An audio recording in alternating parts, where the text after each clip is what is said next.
कहते हैं कि जीवन में 8-10 दोस्त बनाने की जगह केवल 1-2 ही ऐसे दोस्त बना दो जो जीवन के हर पड़ाव पर खरे उतरे और कभी भी साथ नहीं छोड़े। ये कहानी भी एक ऐसी दोस्ती की है जो एक जय वीरू की जोड़ी की तरह है। एक आम आदमी से देश के प्रधानमंत्री और गृह मंत्री बनने तक के सफर की है, जिससे भारत की राजनीति में जोड़ी नंबर 1 का है तो भी कम नहीं होगा। आपको पता चल गया होगा कि हम किसकी बात कर रहे हैं, भारत के प्रधानमंत्री नरेंद्र मोदी और गृह मंत्री अमित शाह की। आखिर इन दोनों की मुलाकात कहां और कैसे हुई और कैसे इनकी दोस्ती इतनी गहरी हो गई कि बिना बोले ही दोनों आपस में मन की बातें जान लेते हैं। केवल इशारों ही इशारों में दोनों एक दूसरे की रणनीति के बारे में जान लेते हैं। अगर एक ने फैसला ले लिया उसे ही पूरी पार्टी का सबसे आखिरी फैसला माना जाता है। इन दोनों दोस्तों के बीच विश्वास की वो दीवार है जिसे आज तक कोई भी नहीं तोड़ सका है। आखिर क्या है इनकी पूरी कहानी, आज के इस वीडियो रिपोर्ट में आपको पूरा विस्तार से बताएंगे। अमित शाह और मोदी 1987 से साथ है और आज से करीब 40 साल पहले ये दोनों पहली बार मिले थे।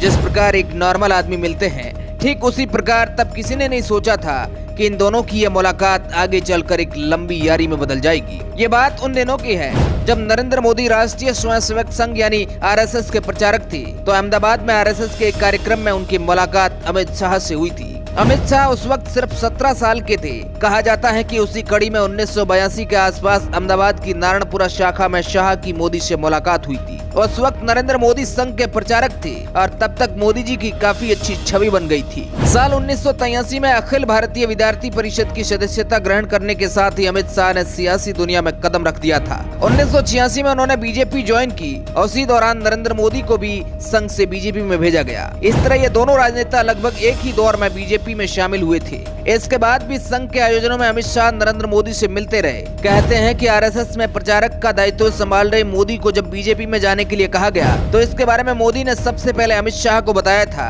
और मोदी ने उनसे इसके बारे में मशवरा किया था। तब अमित शाह एबीवीपी से निकलकर बीजेपी में आ चुके थे और युवा मोर्चा में काम कर रहे थे। साल 1987 में नरेंद्र मोदी भी बीजेपी में आ गए। इस तरह दोनों एक ही पार्टी में आ गए और यहीं से दोस्ती का यारी में बदलने का सफर शुरू हो गया। 1987 में गुजरात में पहली बार यात्रा की, जिसे न्याय यात्रा कहा जाता है, जिसमें इन दोनों की महत्वपूर्ण भूमिका रही। और उसके बाद 1990 में निकाली गई शक्ति यात्रा भी इन्हीं के कंधों पर थी। 1990 में गुजरात के सोमनाथ मंदिर से अयोध्या रथ यात्रा की शुरुआत की गई, जिसके आयोजन में भी इन दोनों की महत्वपूर्ण भूमिका रही। रथ यात्रा की सफलता के बाद तत्कालीन बीजेपी के राष्ट्रीय अध्यक्ष मुरली मनोहर जोशी ने नरेंद्र मोदी को देशव्यापी यात्रा का आयोजक बनाया, जो तमिलनाडु से शुरू हुई थी और श्रीनगर में तिरंगा फहराकर समाप्त हुई थी। दोनों केवल राजनीति में ही नहीं बल्कि आपस में परिवार को भी संभालने के लिए भी जाने जाते हैं। जिस प्रकार मेहनत कर ऊंचाइयों को छुआ, ठीक ऐसे ही कई बार ऐसी चुनौतियों का भी सामना करना पड़ा और उस मुश्किल वक्त में भी दोनों ने कहीं साथ नहीं छोड़ा। अगर शाह के साथ मोदी ने गुजरात में हैट्रिक पूरी की तो वही साल 2002 के दंगों का गम भी झेला। यही नहीं, 2010 में अमित शाह सोहराबुद्दीन मुठभेड़ में घिरते नजर आए, तब उन्हें जेल तक जाना पड़ा था। ऐसे समय में जब मुख्यमंत्री होते हुए नरेंद्र मोदी पर भी कई सवाल खड़े हो रहे थे, तब भी नरेंद्र मोदी ने अमित शाह का साथ नहीं छोड़ा। यहाँ तक कि उनके परिवार का भी ख्याल रखा। शाह जब जेल में थे तो उनके परिवार को भी संभालने का काम मोदी ने ही किया था। 1996 में गुजरात भाजपा के सीनियर नेता केशुभाई पटेल से मोदी के रिश्ते तल्ख हो गए थे। तब भी शाह ने मोदी से अपनी दोस्ती बरकरार रखी। केशुभाई पटेल उस समय के कद्दावर नेता थे, लेकिन फिर भी दोस्ती में दरार नहीं पड़ी। 2001 में गुजरात की राजनीति में एक बार फिर नरेंद्र मोदी की एंट्री होती है और गुजरात का नरेंद्र भाई मोदी को मुख्यमंत्री बनाया जाता है। तब नरेंद्र मोदी ने अमित शाह को अपने मंत्रिमंडल में शामिल किया और उन्हें 17 पोर्टफोलियो दिए गए। 2003 में नरेंद्र मोदी फिर गुजरात के मुख्यमंत्री बने तो नरेंद्र मोदी ने अमित शाह को प्रदेश के गृह मंत्री सहित कई महत्वपूर्ण जिम्मेदारियां सौंपी। 2014 में बीजेपी ने नरेंद्र मोदी को अपना प्रधानमंत्री का उम्मीदवार बनाया तो अमित शाह ने इसी चुनाव में रणनीतिकार की भूमिका निभाई। चुनाव बीजेपी के पक्ष में रहा, नरेंद्र मोदी प्रधानमंत्री बन गए। नरेंद्र मोदी ने भी इस विश्वास को आगे बढ़ाते हुए अमित शाह को बीजेपी का राष्ट्रीय अध्यक्ष बना दिया गया। 2019 के लोकसभा चुनाव के बाद नरेंद्र मोदी दोबारा प्रधानमंत्री बने तो उन्होंने केंद्रीय मंत्रिमंडल में अमित शाह को जगह देते हुए उन्हें देश का गृह मंत्री बना दिया गया। ये जोड़ी आपसी भरोसे, सहयोग और समझदारी की जोड़ी है। फर्क केवल इतना ही है कि ये दोनों केवल एक माँ के बेटे नहीं है, लेकिन इनकी इस प्रकार की दोस्ती को देखकर ऐसा लगता है कि ये दोनों किसी भाई से कम नहीं है। गुजरात में सफलतापूर्वक सत्ता चलाने के बाद पार्टी को इन दोनों पर विश्वास हो गया कि पार्टी का भविष्य इन्हीं के हाथों में है। इन्हीं की वजह से बीजेपी को बहुत बड़ी ताकत और एक बहुत बड़ा मुकाम मिला। जो दोस्ती आज से 40 सालों पहले शुरू हुई थी वो आज भी ठीक उसी तरह कायम है। सबसे बड़ी बात तो यह है कि आज कितने ही बड़े दोस्त क्यों ना हो, लालच सब कुछ तबाह कर देता है, लेकिन इन दोनों के बीच भरोसे की वो पक्की दीवार है जिसे तोड़ना मुश्किल ही नहीं बल्कि नामुमकिन है। मोदी जी का उम्र में बड़ा होना ऐसा लगता है कि मानो कोई गुरु और चेला है।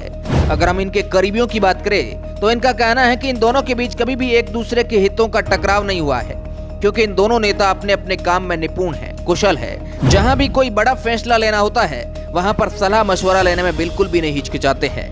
गुजरात से शुरू हुई इस राजनीतिक दोस्ती का सफर दिल्ली में अपनी धाक जमा चुकी है, लेकिन इतने सालों के दौरान कभी ऐसी कोई बात नहीं आई जिस वजह से कोई इनकी दोस्ती पर उंगली उठा सके, चाहे वह मीडिया हो या फिर विरोधी पार्टी के नेता।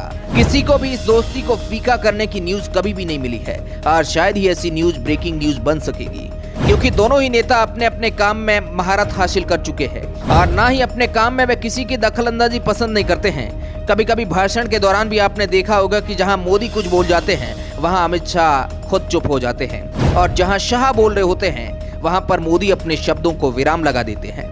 प्रधानमंत्री मोदी और अमित शाह की जोड़ी खास इसलिए भी है क्योंकि इन दोनों के बीच कभी मतभेद नहीं दिखाई दिए हैं। दोनों कभी एक दूसरे की बात नहीं काटते हैं और ना कभी एक दूसरे के रास्ते में आते हैं। यदि प्रधानमंत्री विदेश जाकर भाषण देते हैं तो आप कभी अमित शाह को विदेश जाकर भाषण देते नहीं सुनेंगे। प्रधानमंत्री उनके नेता है और अमित शाह जानते हैं कि वो क्या है और उनकी कद क्या है। अमित शाह के संबंध प्रधानमंत्री के साथ कितने ही दोस्ताना हो, लेकिन रिश्तों की मर्यादा उन्होंने हमेशा रखी है। इसलिए प्रधानमंत्री के सामने वो कभी खुद को महत्वपूर्ण नहीं दर्शाते हैं, बल्कि हमेशा ही उनके आगे झुकते हुए दिखाई देते हैं। राहुल गांधी ने भले ही प्रधानमंत्री को गले लगा लिया हो, लेकिन कभी अमित शाह और मोदी को गले लगते नहीं देखा होगा आपने। लेकिन इसका मतलब ये नहीं है कि गले लगकर ही प्यार दर्शाया जाता है। अमित शाह अपना प्यार और सम्मान मोदी के आगे झुककर दिखाते हैं। शायद यही वजह है कि आज भी इनकी दोस्ती की तारीफ की जाती है। ऐसी दोस्ती महाभारत में कर्ण और दुर्योधन की देखने को मिली थी और एक अब। वैसे इन दोनों की दोस्ती को लेकर आपकी क्या राय है, हमें कमेंट के माध्यम से जरूर बताएं। Bureau report, R media network.